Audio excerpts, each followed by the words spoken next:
Hello and welcome to the Coconut Chats. My name is Mankirat Kaur and here's another episode of FaceTime with Mankirat. So today we have Mr. Anurit Kanti ji, who is a manager for sustainability specialist at Capgemini Invent. Capgemini is consulting and advisory arm where he consults companies on their sustainability and decarbonization agenda. He is also an adjunct professor for sustainability at Meghnad Desai Academy of Economics. He is also an agenda contributor to the World Economic Forum and has authored multiple blogs on sustainability and climate action. Anurit has spoken on various forums on sustainability and climate change, including guest lectures at leading universities and schools. So we welcome you, Anurit ji. Thank you so much. Thank you so much for having me here. So can you please tell your audience what is your background and journey like till now? Sure.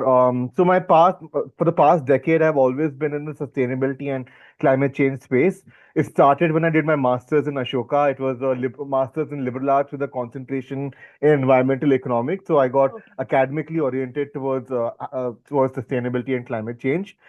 My Okay. first job was also sort of geared towards sustainability and climate change, and which was in a company in Bombay. But then I shifted to Delhi and I restarted my career as an environment journalist. I worked with two publications, BW Business World and Hindustan Times, and I wrote Okay. around 350 articles over the course of 1.5 years on different topics related to sustainability and climate change. And in fact, I won an international award for my work at BW Business World. Wow. And then after that, I formally got into corporate sustainability or ESG, where I joined a company called Renew Power, which is now called Renew, where I worked in the sustainability department, helped set it up, and so on, and worked closely with the communications department as well. And also helped the leadership participate in global climate events and so on. And that was my journey at Renew. And then I got to my current career space, which is in sustainability consulting, where I work with Capgemini, as you introduced myself, as you introduced me, helping organizations on their sustainability and decarbonization agenda. So that's my work life in a nutshell. But beyond my work, as you mentioned, I am associated with the World Economic Forum's Global Shapers community. I led a lot of sustainability themed projects when I was with Global Shapers. And for the World Economic Forum, I've authored multiple blogs on sustainability and climate change. And I Okay. also am an adjunct professor teaching sustainability and designing the course on sustainability for Meghnad Desai Academy of Economics. So that's my career and personal life in a nutshell. And yeah, it's been an exciting journey getting into this space and so on. Yeah. Wow, great. So, what made you get into the climate change and sustainability career?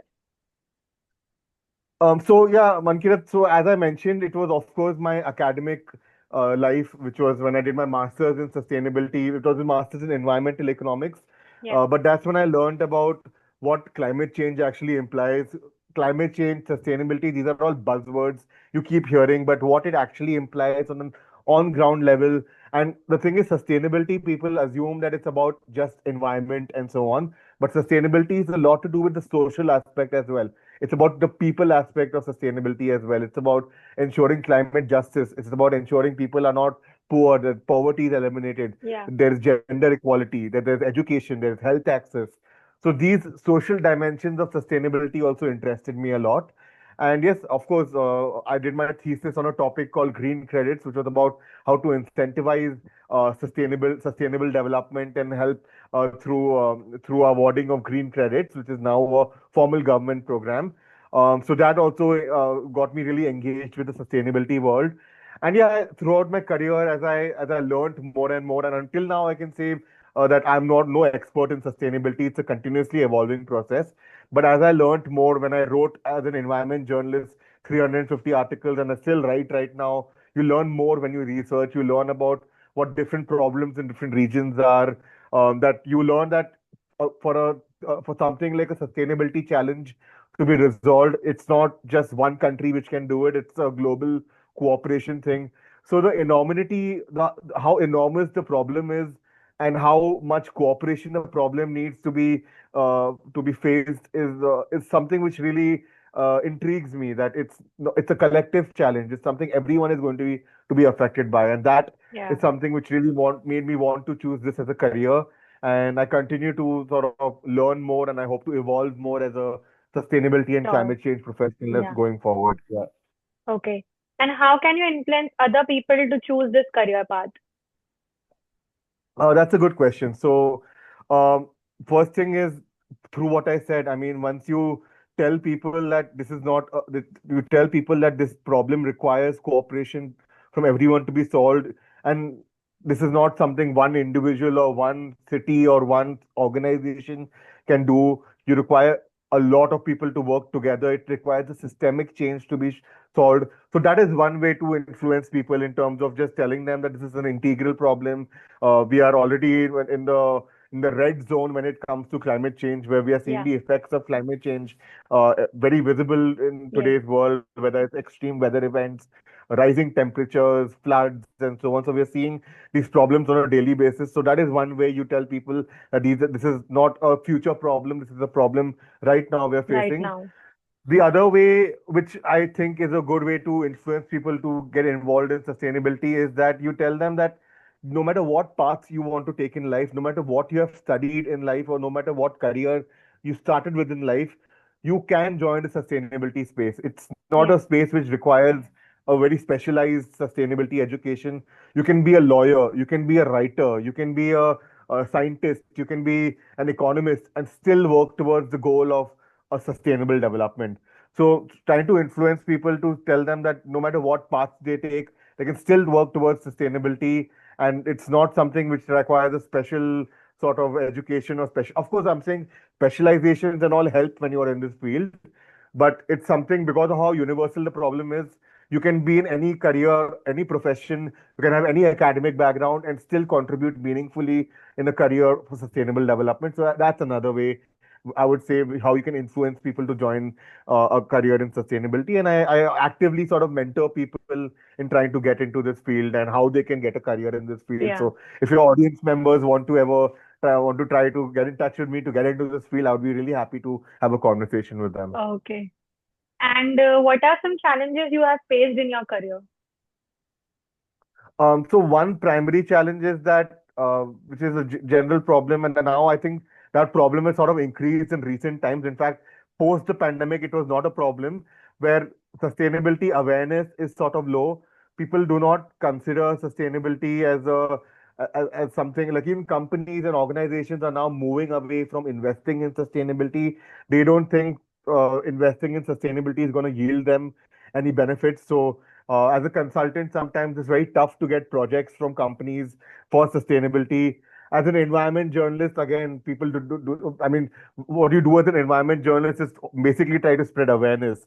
But then when your sources themselves have lesser awareness of the topic, it's very difficult to write very meaningful stories. So Mm. that's another challenge. Another challenge I face is that people associate sustainability and all, as I mentioned, to very environment terms. They don't realize sustainability has a very social angle to it. That they Yeah. don't realize it's a social issue as well. So that sort of alienates a lot of people into contributing meaningfully or joining this field because they think in order to be in the sustainability field, you need to be someone who's like a tree hugging person who's always Yeah. worried about the environment and loves dolphins and so on. It's not that. You can be a person who cares about poverty. You can be a person who cares about gender equality. You can be a health professional. You can be in the legal profession. You can be cared about a lot of social issues in order to be a very meaningful Yes. sustainability professional. And that is some awareness which I think should be spread, which is lower now. And a challenge in general about this field, which maybe everyone faces, is that climate education, which I think we'll talk about later, is not that much ingrained in societies in general. So Yeah. once that happens, and we'll talk about that more. But yeah, climate education is at a lower level. That sort of translates to lower awareness on a on an organizational or a societal level as well. Okay. And what would be your message to those who want to choose this as your career path? I mean, a very short message would be that this is the right time to get into it. Uh, I mean, you should strike when the iron is hot. That's the saying. And Yeah. right now, the True. iron and the globe is literally hot. So this is the right Definitely. time to get into the sustainability field. And in general, countries and organizations are going to increasingly, given that the 2030 goals or the 2050 goals or India's net zero 2070 goal. These are coming nearer and nearer. There'll be a lot more renewed interest in the field. More jobs will open up in this field inevitably, even though there's some geopolitics related to this. I mean, US, as you know, because of geopolitical reasons and all, is moving away from Yeah, recognizing sustainability and climate change as a challenge. But that will change. Governments change and so on, and sustainability and climate change are again going to be the hot topic very soon for everyone. So I would say this is the right time to get into the field. And a very selfish way to also put it is this field is going to also pay you a lot in the future. So that would be my message. And another message would be please spread awareness as much as you can about this field. Get yourself educated. Resources are available very freely to get yourself educated. There are certifications available in case you want to formally join the sustainability workforce. So educate yourself as much as possible. And yes, I'm sure anyone and everyone in any profession, field, academic background can contribute meaningfully. So yes, this is your chance to sort of get into it now. great. So, how was your experience teaching sustainability, and how can climate education in schools be improved? So yeah, it was a great experience. But one thing I learned from my teaching experience as a professor was that I really have to give my hats off to all the teachers in the world because teaching is extremely tough. I Yeah, mean, I had to design the course, I had to prepare the content for each session. So it was a lot of effort, and then talking for 3 hours and all, a lot of effort. So it was very exhausting, but very rewarding for sure when you come to know that you are helping the younger generation learn about these things, you're imparting wisdom and you're contributing, you're playing that role in someone's life is very meaningful. So it was great. And even designing the course, because sustainability courses are not that commonplace. So even designing the course itself was tough because you have to, because sustainability is such a broad field, and I had to sort of take it down to 7 modules. And you can't teach everything in the world at the same time. You have to keep it engaging and so on. So it was a great experience. And when it comes to your second question, I feel there are 3 ways in which climate education can be improved when it's taught in schools. And I actually wrote about this in the World Economic Forum. The first way is you green the curriculum. And by that, I mean that you cannot just introduce one subject called environmental studies or sustainability or climate change. It's not about introducing one subject. You got to put a green flavor into every subject. When you teach English in literature, you set stories in a climate change affected world. When you teach science, you talk about climate change. When you teach geography, talk about how climate change is yeah, affecting geography. When you teach history, you teach about the history of climate change and sustainability as well. So there is a way in which every subject can be taught incorporating sustainability and climate change dynamics to it. So that is the first way that you sprinkle sustainability and climate change into every subject, and you green the entire curriculum rather than introducing one subject. The second way I would say is you green the pedagogy, the way of teaching sustainability and the accreditation method as well. By that I mean you sort of help in doing classes you do field projects in a renewable energy plant. You go to a waste management plant and yeah, teach classes outdoors sometimes so people realize the effect of rising yeah, temperatures. Sometimes you do virtual classes to tell them that carbon footprint can be reduced through virtual classes. So in the way you teach also sometimes you can incorporate sustainability thinking. Then also in the accreditation method, you sort of award students based on their performance when it comes to sustainability. When you plant trees, for example, you get a better grade. You have projects you do very sustainability themed, and that's when you get a better grade. So a person's accreditation should also sort of be linked to sustainability as well. So yeah, that's how the second way, the pedagogy and the accreditation and the mode of delivery being more sustainability themed. Of course, this involves training the teachers as well. You need to have teachers who are trained in sustainability.